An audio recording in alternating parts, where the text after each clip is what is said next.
All right, how you guys doing today? My name is Chris Howard with Veterans Breakthrough, and today I have Roney Fulp with us.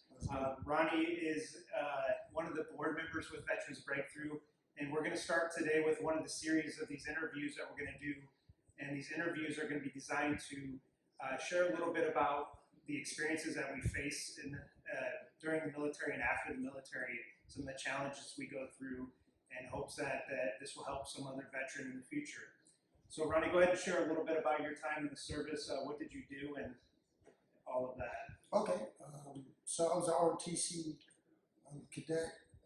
I commissioned through the Florida A&M ROTC program as a military intelligence officer. And through the military, should I go on what I did in the military? Yeah, definitely. In the military, I did a wide range of things from managing day-to-day basic training operations in Fort Jackson, South Carolina, to being a director of operations, intelligence operations all through Latin America and Sotomayor Air Base, Honduras. Awesome. So what years did you serve? For 2007 to 2012, December. 5 years total. That's what you did? And then why did you join the service? What was the reason that you had for that? I'll be honest with you. I was in school suspension in high school, and I didn't have, my grades are always good, but I just didn't have any clear guidance what I wanted to do. But my brothers are military, my mom, my father in the military. So that's kind of like all I knew. Okay. And I received a flyer saying, hey, ROTC pay for all your schooling. So I hopped on the bandwagon. So your family has a history of being in the military? Correct. All in the Army or different branches? Army. Oh. Army. All right. Awesome, man. So is that why you picked the Army then, or was there another reason you chose the Army? No, I chose the Army just because of the history. The history. Okay. Awesome. So tell me a little bit more about your time in the military. Where did you go? Where did you travel to? Did you go, to any crazy places? Yes, I did. Sotomayor Air Base in Honduras was pretty crazy. The base is set up so you have 300 Honduran soldiers and then 300 joint military. Okay. So you get to learn about the Navy, the Army, the Marines, the Air Force, Coast Guards, all of it, and there's only 300. The operations are very exciting, very dangerous. I learned a lot about Latin America. I learned a lot about humanitarian assistance, disaster relief missions. Worked a lot with different government organizations such as FEMA, DEA, FBI, you name it, that has to do with humanitarian assistance, disaster relief missions, or like counter-narcotic trafficking operations. Then you work hand in hand with them. Awesome. So, is there any, big memorable experiences that you had in the military that you kind of maybe your war story in a way that you go back to tell friends and family about or anything? Well, we used to just sit around sometimes in our off times and travel all through Latin America and hop from these little remote bases. They were like, to catch their food, for instance, you'd see chickens running around. That was their lunch. Wow. No electricity. These militaries are comprised of 50 young people from ages 17 to all the way to 35. And that was pretty interesting. Just getting there, me and a couple of the pilots used to just hook up in the back, go through the riverbeds and let down the back and kind of just, have a little thrill. Yeah, awesome. I was stationed in Rota, Spain, so that's where I did most of my time. I can remember back to the day I arrived to Spain and the feelings I had. How was it for you when you got to Honduras the first day, and how old were you at that time? I was 22. 22? About 22. So what was that feeling of being in another country? Was that the first country you ever been in? No, once again, I was born in Germany, Panama. That's right, yeah. But I was super scared. I didn't know anything about the country. This was my first time in Honduras. Right. I've lived in Panama before, but never in Honduras. And I heard it was a dangerous country, murder capital of the world. So, and then you're over here saying you're doing X, Y, and Z. I was like, okay, I got it. Put me in, coach. Put me in. I got it. So leading up to the time that you decided to get out of the military, was there a reason that you decided to get out? Was it, I did my time and I was done? What was the idea behind that? Well, I felt like after hitting my key developmental positions in the military, I wasn't fulfilled internally. Like, I was like, man, there has to be more to life than just the Army and just fulfilling your key developmental positions.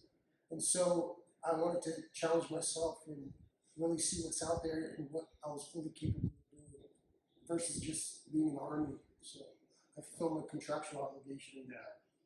Decided to move on. Decided to move on. Okay. So leading up to that time and you know, prior to that, did you do anything to prepare to get out of the military, or was it kind of just that was the day and I'm out? Said my prayers. Yeah. I talked to a lot of. There was a program through the Army at ours, or there's an acronym. There's so many acronyms. Yeah. But it's a program that helps. TAP is what we had in the Navy, Transition Assistance Program, probably Something to similar to Transition Assistance Program, and that's pretty much the only thing I really prepared myself with, and searching online, googling jobs. Yeah. So going back to that time now, you're out of the service.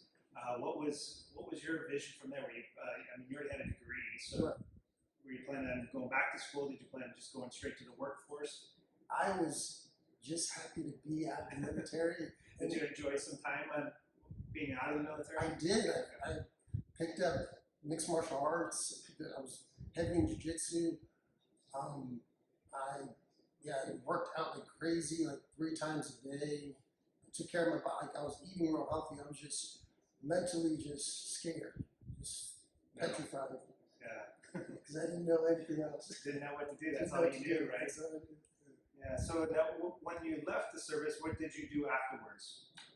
Once I left the service, like I said, I picked up mixed martial arts. So for 2 years, I looked for a job because I didn't want to do intelligence anymore. That wasn't really what my passion was.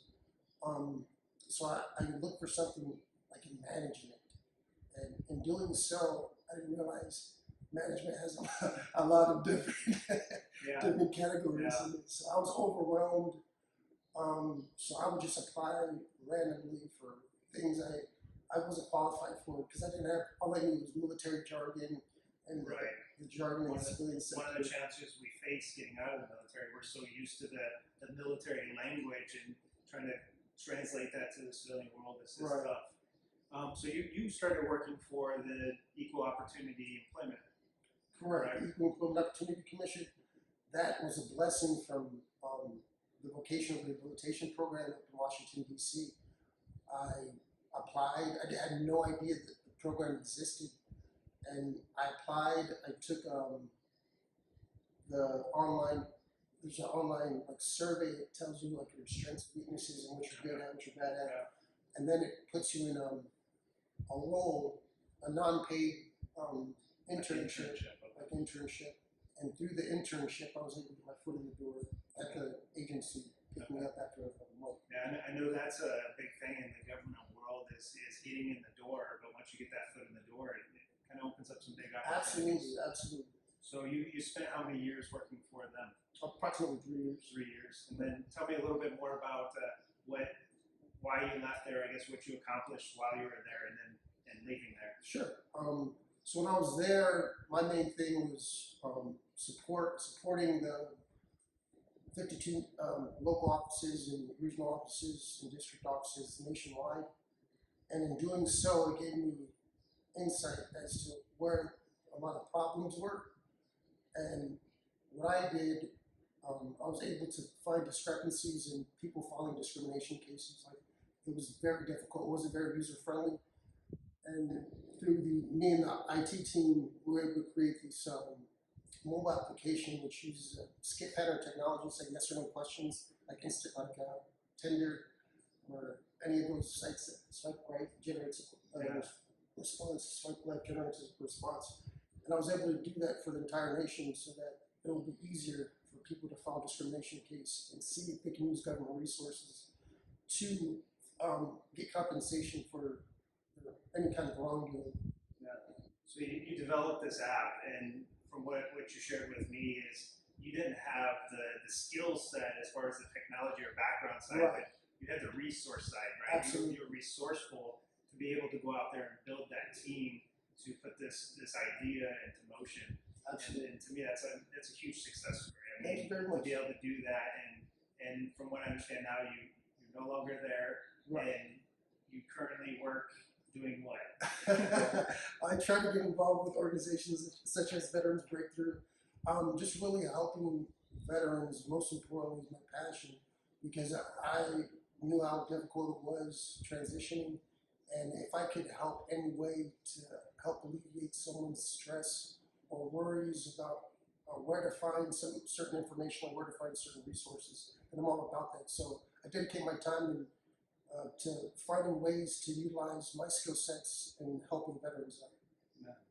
So with that, going into like the understanding the challenges and stuff, the point of this video, did you face any challenges in your transition, whether it was reintegrating into the civilian world, or just kind of feeling that a lot of veterans I speak to, they feel that loss of significance once they leave. Absolutely. They take that uniform off and they don't have that their rank on their sleeve or their awards on their chest. Did you face any challenges? I did. I didn't think it was going to be as difficult to transition into the civilian sector, especially the the government. I thought it was going to be just like the military organizational structure, and the people were going to have that respect, and that the loyalty, duty, respect, self-service, honor, integrity, personal courage, all that. I thought that was kind of understood already. That was common sense, but it wasn't, and I had to take up many walks to relieve my stress.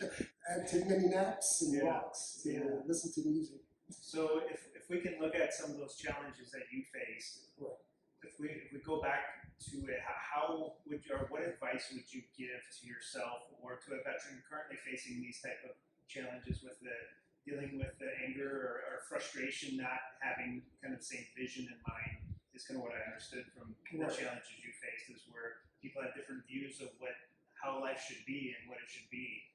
What advice would you give to veterans out there that are maybe facing this in their workplace or dealing with coworkers that they're kind of just know you're not alone.